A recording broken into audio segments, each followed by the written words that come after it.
let's move on to the center block, Let It Snow. I've done all of the stem stitching, and then I just wanted to show you some of the different fill-ins. And I did go ahead and do the back stitch on Let, and I've done some of the blanket stitch. So let's start with the rest of the blanket stitch. To begin, I go up in the corner. So I'm always going to start in a corner. And I take the first little tooth out and go back into that same hole. Now I'm ready to begin.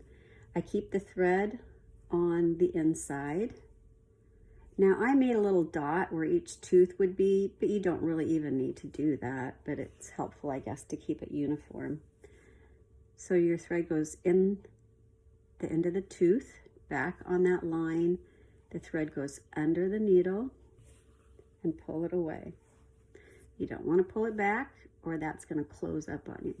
So you want to pull it straight back this way, the opposite of the tooth. So the top of the tooth, back to the line, the thread goes under the needle, just like that. Okay, I'll meet you at the corner. Okay, so now I have finished this side of the blanket stitch and it's time to turn the corner. So I'm going to turn my fabric and I'm going to start just like I did on the other corner. I'm going to go out to the end of the tooth, back to the corner. I am going to catch that last stitch just to keep it nice and square. And now I'm ready to go down this side.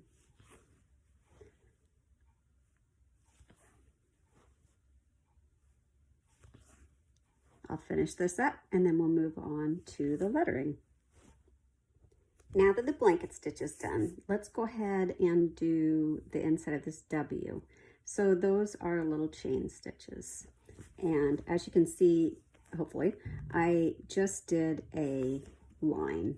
I didn't do all the little loops. So with a chain stitch again, this is just a refresher since we have already gone through this. You're going to start at the base, put the needle back in that same hole, take a small stitch with the thread under the needle, pull it away from your stitching, not too tight or you'll close that loop.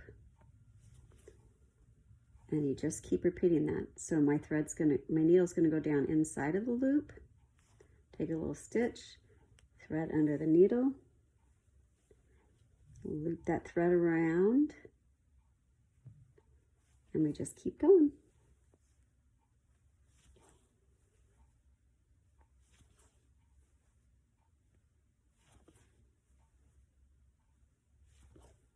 Okay, now the W is done.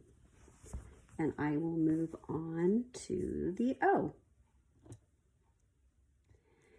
So one thing I wanted to point out, when you have two lines that are coming together and you want them to just be a subtle variation between the skinny and then the thick, go ahead and pull your needle up right next to the existing line, like this outside line. And I'm going to carry my needle on this side of the curve because we always carry it on the outside of the curve. And the first stitch is going to almost be touching the existing stitches. And now I'm going to start to come out.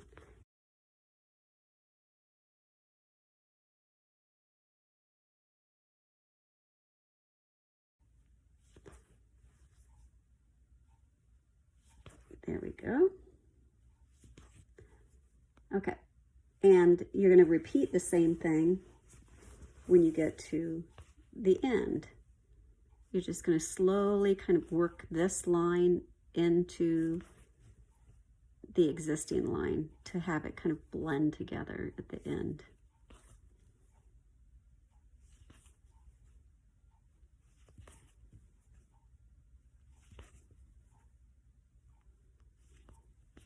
So we're getting close down here. I'm just going to take one more like Now, since it's not too far, I'm going to go ahead and skip up here. These horizontal lines in the O are just individual single stitches. Like that. There's one. Kind of push this line of stitching over so that your needle goes under it a little bit. Same on this side, push it over. Now the W and the O are finished. Inside of these two sides of the N are French knots or colonial knots. So we'll just go over that one more time. So for a colonial knot, we're going to have our thread and our needle parallel with the needle pointed towards the fabric. Cross the needle over the top, wrap it around underneath, and then we're going to wrap around the top the other direction. So we have a figure 8 on our needle. Pull it, put the needle down real close to where you came up, pull the thread snug, hold it with your thumb, and pull it through. So that is a colonial knot. I'm not quite in the center there. Now I'm going to do a French knot just to remind you of that one.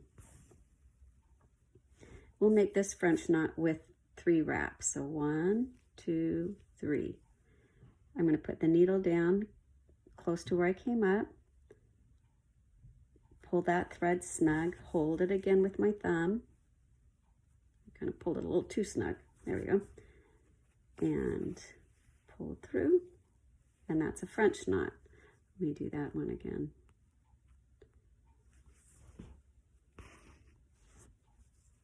You can see it sits up a little bit higher on the fabric. 1, 2, 3.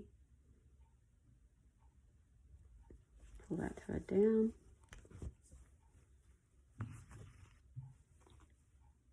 That's a French knot. Now let me do a colonial knot. We're going to get these down by the end of it. Wrap, wrap.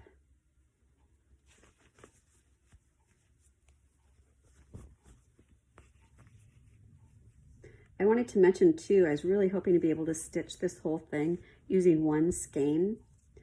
I did have to start a second skein. So if you're doing it with skeins of thread, you will need to use 2 skeins of the Cosmo.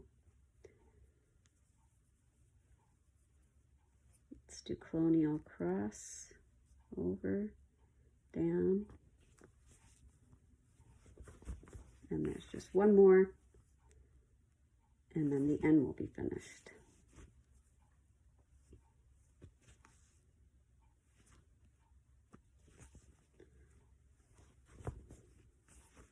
There we go. And here's our finished snow sampler pattern. I went ahead and finished up the back stitching on the it. All the little dots are French knots or colonial dots.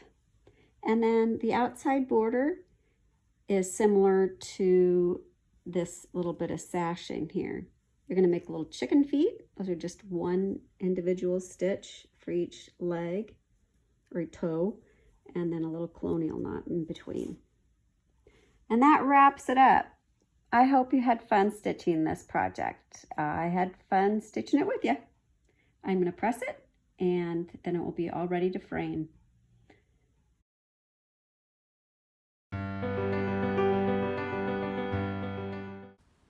Thank you so much for watching this tutorial. If you enjoyed it or learned something from it, I hope you will click like, and I would love it if you'd also follow me so you don't miss any new tutorials. Thank you.